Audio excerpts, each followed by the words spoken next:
two stylishly dressed African-American men wearing only their upscale underwear are being auctioned off. They are shackled around their necks, indicating they are in a slave market setting. The story centers on two half-brothers, Regis and Joel Gross, originating from the West Indies, who live vastly different lives. Joel, who is black, has recently been released from prison for a minor theft and resides with his mother and young daughter. He is often unemployed, attributing his lack of job opportunities to racial discrimination, though he hasn't actively sought employment. In contrast, Regis, who is of mixed race, has a stable life with his white wife and child in a wealthy neighborhood, holding a respectable position as the mayor's assistant at the town hall. One day, Regis is informed by his uncle that their estranged father is on his deathbed, expressing a last wish to see all his children. Despite having little affection for his absentee father, Regis is compelled to visit him after an extreme ultimatum from his impulsive wife. Consequently, Regis reluctantly decides to travel to his father's location. At the airport, he unexpectedly encounters Joel, who is also en route to see their father.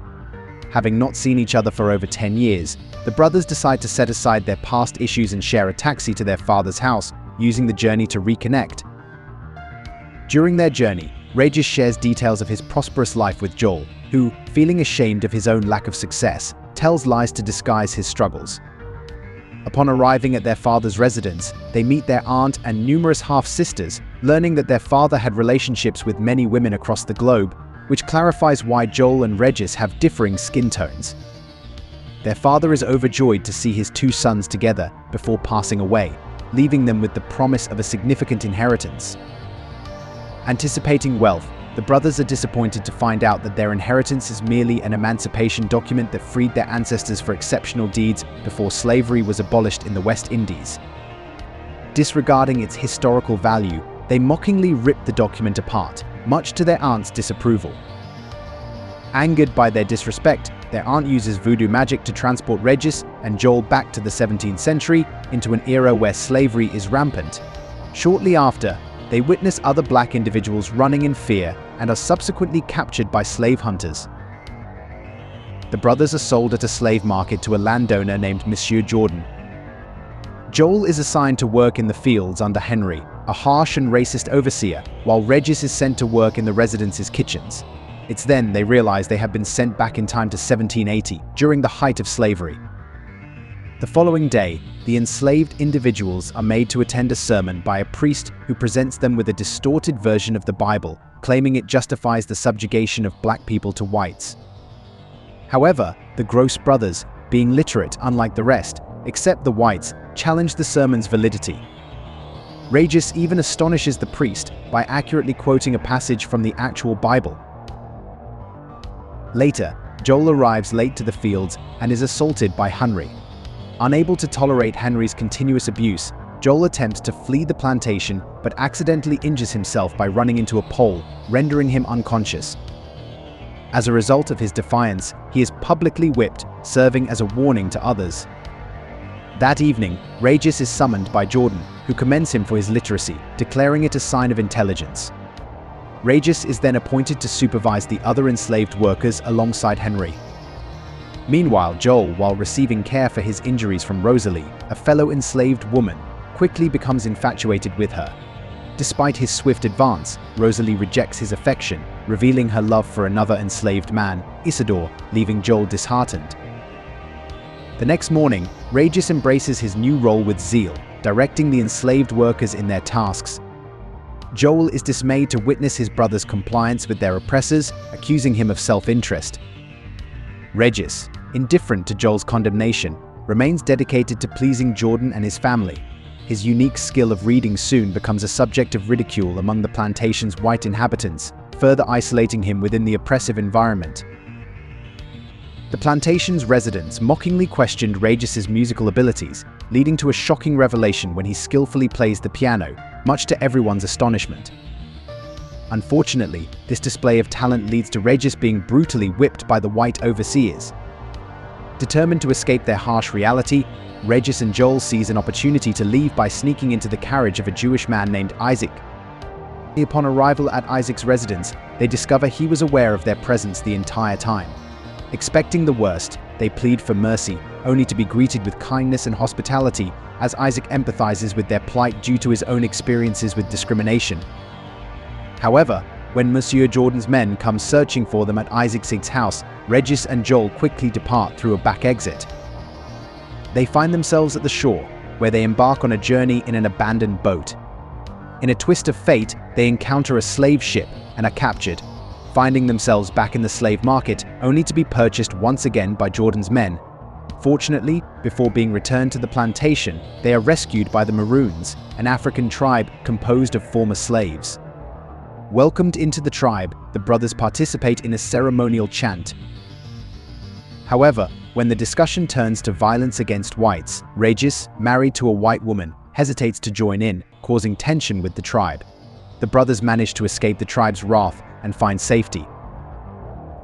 The following day, they stumble upon their aunt, the very person who had sent them back in time with her spell. Realizing the root of their predicament, they beg her to reverse the spell, promising to do anything in return for their return to the present. Initially, the elderly woman is reluctant to help, but after persistent requests from the brothers, she provides a clue. She explains that their return to the present hinges on them going back to the plantation to bring together their ancestors, Isidore and Rosalie. Leaving them her special pipe, she instructs them to use it once they've fulfilled their task. Joel recalls seeing Isidore in a compromising situation with another man and has even captured it on his phone. Believing Isidore's sexuality to be the mistake they need to correct, the brothers set out with a flawed understanding of their mission. Back at the plantation, attempts to negotiate their punishment with Monsieur Jordan fail, resulting in them being branded. Amidst preparations for a grand wedding celebration in the mansion, the brothers plan a diversion by hosting a party for the enslaved people, using stolen rum to foster a connection between Isidore and Rosalie. However, the plan derails when Regis catches Joel kissing Rosalie, complicating their mission. In a desperate move to accomplish what they believe is their mission, the brothers intervene to ensure Isidore and Rosalie come together, hoping this action would fulfill the elderly woman's conditions for their return to the present. Feeling vengeful towards the whites, the brothers arm themselves and storm the mansion, where they cause chaos. Joel boldly kisses Monsieur Jordan's daughter, while Regis wreaks havoc by breaking furniture and confronting a white man. Their defiance is interrupted when Henry, armed with a gun, confronts them. Unfazed, the brothers attempt to use the special pipe given by the old woman, expecting some form of rescue. However, when they smoke it, nothing occurs, revealing the pipe to be ordinary and not magical. As a consequence of their actions, they are captured and sentenced to execution the following day. Locked up, the brothers share a heartfelt moment, discussing their regrets and failures. Regis opens up about his troubled marriage, and Joel admits to his financial and employment struggles. In a dramatic turn of events, just as they are about to be executed, Victor, Monsieur Jordan's son, distressed by the scene, runs into the forest and falls into a river. The commotion distracts everyone, allowing Isidore to intervene, disabling Henry and urging the brothers to escape. During their escape, they encounter Victor struggling in the river's current. Despite the risk, they dive in to rescue him. In a tense moment, Regis discovers Joel can't swim, adding to the peril. Nevertheless, Regis manages to save both his brother and Victor. Monsieur Jordan, moved by their actions, grants them freedom and offers the same emancipation document they initially dismissed. However, the brothers choose to have Isidore and Rosalie freed instead. Monsieur Jordan, puzzled by their request, agrees. This act ensures Isidore and Rosalie's liberation, yet the brothers are still without the magical pipe needed to return to their own time. As time goes by, they start to accept their possibly permanent stay in the past. Henry confronts the brothers, demanding they return to work. As he smokes his pipe and attempts to mock them with smoke, the brothers vanish, revealing Henry as the thief of the magical pipe. Suddenly, they find themselves back in the present, with their aunt holding the emancipation document, signaling their successful return.